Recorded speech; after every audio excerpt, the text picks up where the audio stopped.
പൊങ്ങാതിരുന്നാൽ പെരിയവൻ തണലുണ്ട്, പെയ്തിട്ട് കുന്നിൽ നിന്നൊലിക്കുന്നുണ്ട്. ഹസദെന്ന രോഗം കാക്കണേ മരണം വരെ, കാബീൽ തിന്ന് തുലഞ്ഞ നഞ്ചാലോകരെ.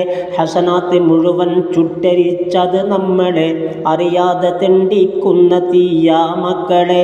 ദേഷ്യം വിഴുങ്ങിക്കോ ഹബീബേ നല്ലതാ, നെല്ലിക്ക കഴിക്കും പിന്നെ മധുരിക്കുന്നതാ.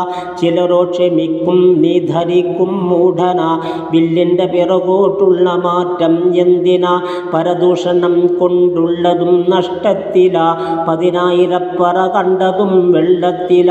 കൂട്ടിപ്പിടിപ്പിക്കൽ കടുപ്പം സോദര, കബറിൽ ഞെരുക്കം പിന്നൊരുക്കം തുരുതുര. ഏഷണി ഒരൽപ്പം മതിയടോ കുഴയുന്നതാ, തീ പോലെ പെരുകും മുഴുവനും നശിക്കുന്നതാ. സ്വാധീനത കണ്ടിട്ട് നീ ഞെളിയണ്ട, ഹുനൈൻ യുദ്ധം തോറ്റതെന്താ തണ്ട.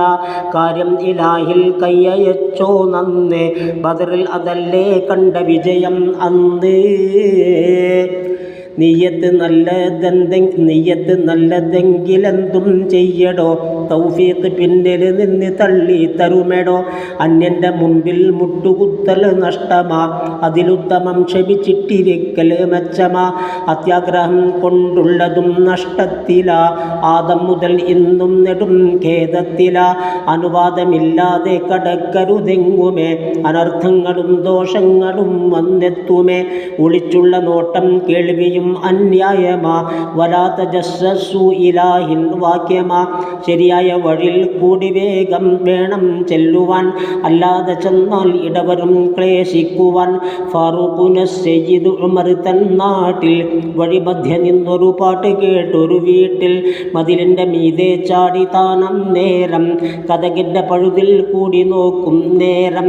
കള്ളും കുടിച്ച് രസിച്ചു കൊണ്ടാ പാട്ട്, ഉടനെ പറഞ്ഞു തുറക്കടാ നീ പൂട്ട്. പെട്ടെന്ന് വാതിലകത്തു നിന്ന് തുറന്നേ, പുലി പോലെ മീറെ കണ്ടയാൾ വിറക്കുന്നേ. പരിചയെങ്കിലും കൂസാതത പറയുന്നേ, ഖുർആന്റെ നിയമം കേൾക്കമീറെ നിന്ന്. ഒരു തെറ്റ് മാത്രം ചെയ്തു പോയി ഞാൻ തങ്ങളെ, 3 എണ്ണമുണ്ടേ തെറ്റു പറയാൻ നിങ്ങളെ. അനുവാദമില്ലാതിവിടമിൽ കടന്നൊന്ന്, മതിലിൻ്റെ മീതെ ചാടി നിങ്ങൾ വന്ന്. കതകിൻ്റെ പഴുതിൽ കൂടി നോക്കി 3, ഇത് ന്യായമാണോ തങ്ങളെ പറഞ്ഞിന്ന്. വിയർപ്പിൽ ഉമർ കുളിച്ചിട്ടതാ പറയുന്നു, സഖിയെ എനിക്ക് ക്ഷമിക്കണേ ഇന്നൊന്ന്. പെണ്ണിൻ്റെ പിന്നിൽ ഞൊണ്ടി നിന്നാൽ തെണ്ടി, നേരിട്ട് കണ്ടാലുണ്ട് കുണ്ടാമണ്ടി. മിണ്ടിക്കഴിഞ്ഞാൽ ഒന്നു തന്നെ രണ്ടും, കാന്തം ഇരുമ്പും ബന്ധമാണേ പണ്ടും. കാത്തിട്ടിരുന്നും നോക്കലാണേ കണ്ണ്, കണ്ടിട്ടിരിക്കാൻ നേർച്ചയാണേ പെണ്ണ്. ഇബിലിസ് വിട്ടാ നാം അമ്പിലുണ്ടേ നഞ്ച്, ഇരുഭാഗവും അതിനാൽ തകർന്നേ നെഞ്ച്. ചിന്തിച്ച് ചോദിക്കാതെ ചെയ്താൽ ക്ഷീണമാ, പഠിച്ചിട്ട് ചൊവ്വേ പാടിയാൽ നല്ലീണമാ. മധുരം പെരുത്തേ തേൻ സ്വഭാവം മോശമാ, വിഴുങ്ങിക്കടഞ്ഞാൽ എന്തു ചെയ്യും ക്ലേശമാ. അതുപോലെ തെറ്റാ കാഞ്ഞിരക്കുരു രീതിയും, കൈപ്പാല തുപ്പും ഏത് സൽസ്വഭാവിയും.